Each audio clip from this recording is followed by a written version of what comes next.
Right. Hi there, family. Thank you for coming back. So we finished with the birthday celebration videos, and I did enjoy creating those videos.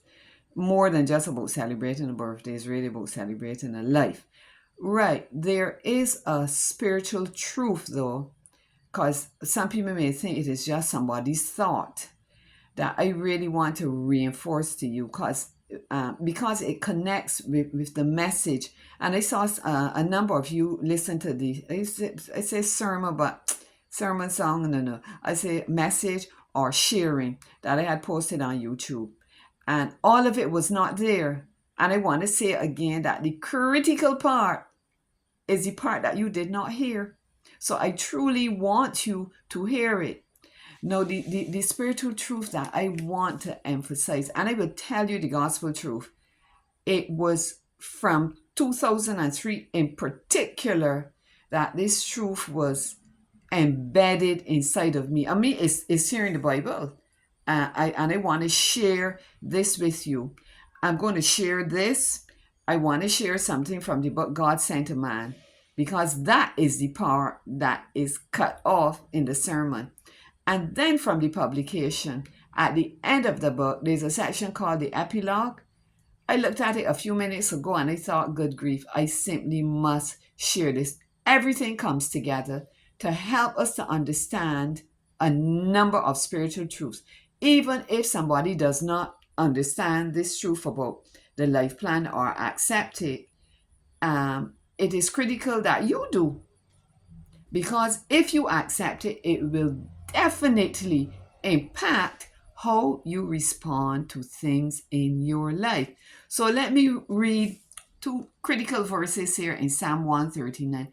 I'm quite positive that you know them. I knew them, but I did not understand the depth of their importance. So these two verses in Psalm 139. So I'm reading 15 and 16. 16 is the key one.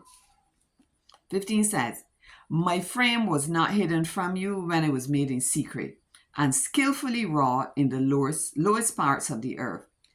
Your eyes saw my substance being yet unformed, and in your book they were all written, the days fashioned for me, when as yet there were none of them. What do you understand by that, family? What do you take from that? From that, I understand that even before I was born, that God had written out all the days of my life, not in any fatalistic kind of way, in the least way. Of course, I repeated some of the sermon thing. Yeah, but in that, He has a plan A. He has a perfect plan for us. Sometimes the perfect plan may not always work, but the fact is, it is there.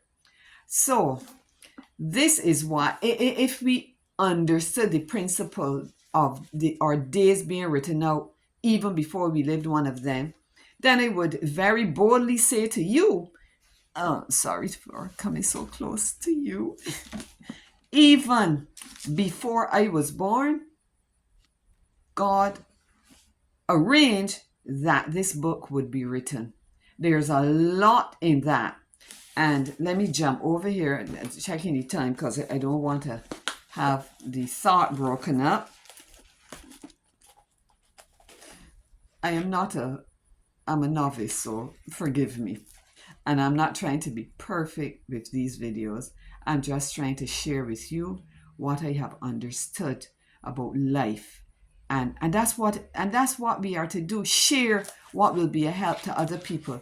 So listen, from this book, God Sent a Man, just in case some of you don't ever get to look at the sermon, he says there's a section here called Your Life Plan, and the significance of accepting the truth that there is a life plan. He says, as we take hold of this truth and allow it to sink into our consciousness, we will come to recognize that all that comes to us in the way of surrounding circumstances and experiences has a bearing on God's plan, and is sent to us or allowed to occur to mold and shape us to better accomplish the divine purpose. So he lists out trials, disappointments, etc. All of these things have a part to play, but also the talents he gives, many or few, the gifts that are ours by nature, the abilities, the capacities, everything that we acquire are all from him and designed to be employed to fulfill our life plan. If you really, really believe that, it has to impact how you respond to things in your life. You simply cannot respond like the person who does not believe that there is a specific life plan. Other persons may not believe it for you, but it is critical that you must believe it for yourself. I know, I believe you could. As I said before, I have to stop now. You can shake me up and don't turn me upside down. There are certain beliefs that cannot be shaken out of me because they're written in the Word of God. And yeah, all right, I'm going to stop here. The next time when I come back, I'm going to read to you the epilogue of the book. Yeah, because you'll see everything is kind of tied up together. Oh, I hope we don't get cut off. See you next time. Be sure to come back. All right, I'm looking for you, man. Bye.